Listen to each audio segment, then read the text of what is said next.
तो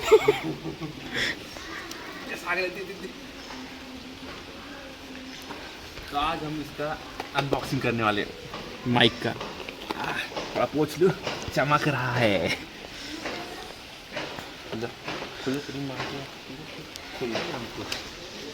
तो इसलिए आज हमने माइक लिया। माइक ऊपर बारिश हो रही, थोड़ा अंदर आते हैं। अंदर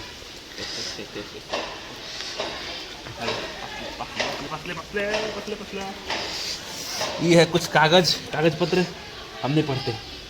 भाई मंदिर के अंदर फेंक रहा है। अरे भैया सॉरी ऐसा नहीं करना चाहिए मंदिर के अंदर।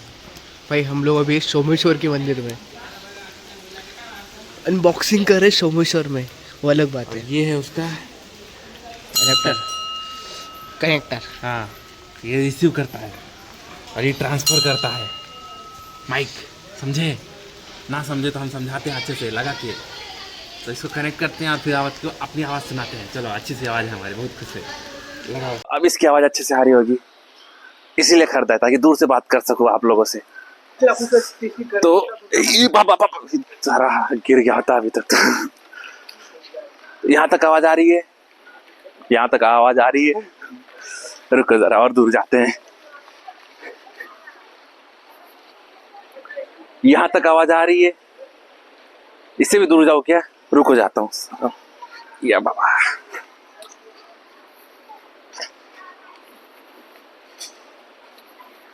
यहाँ तक आवाज आ रही है मेरी। थोड़ा इधर आ, तू इधर आ। यहाँ तक मेरी आवाज आ रही है। मेरा गला थोड़ा बैठा हुआ है, क्या बताऊं, बारिश चल रही है ना, थोड़ा खांसी उसी हो जाता है। तो अभी माइक टेस्ट हो गया है, चेक करते हैं कैसे आवाज आ रही है। आप तो चेक ही कर लोगे, मेरे को चेक करना पड़ेगा ना ताते हैं। नमस्कार मंडळी, आता मी आलेलो या ठिकाणी मस्त सोमेश्वर मंदिरात।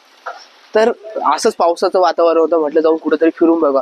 तर इथं आल्यानंतर समजलं की किती शांतता आहे आज, शांतता आणि वरून पाऊस पडतोय। असं वाटतंय ना की एकदम जन्नत मध्ये आलेलो आहे मी आज। तुम्ही बघू शकताय, हे अशा मित्रांना कधीच नाही घेऊन यायचं, खरं सांगतोय। या अशा मित्रांना आणलं ना, जेवढी थोडीशी इज्जत आहे ना आपली, ती पण निघून जाते। त्यामुळे मी काय म्हणतो, हे सोडायचं।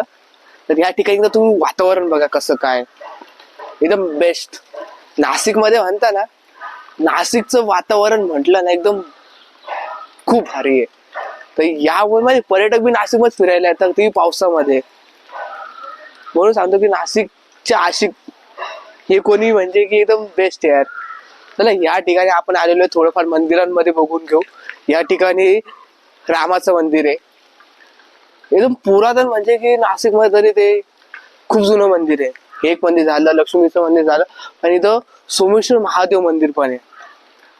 तर या ठिकाणी तुम्ही आहे ना, सोमवारी आले ना, तिथे उभं राहायला पण जागा राहत नाही, एवढी गर्दी राहते या ठिकाणी।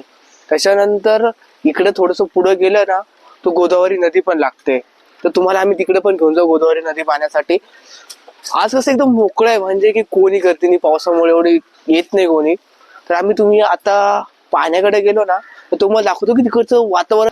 मित्रांनो, आपण काय म्हणतो की पाण्या बसायचं, पाणी वाटतं आम्ही काल आलो होतो की थोडंफार कमी होतं, पण आज बघतोय ना पाणी खूप वाढलेलं आहे या ठिकाणी।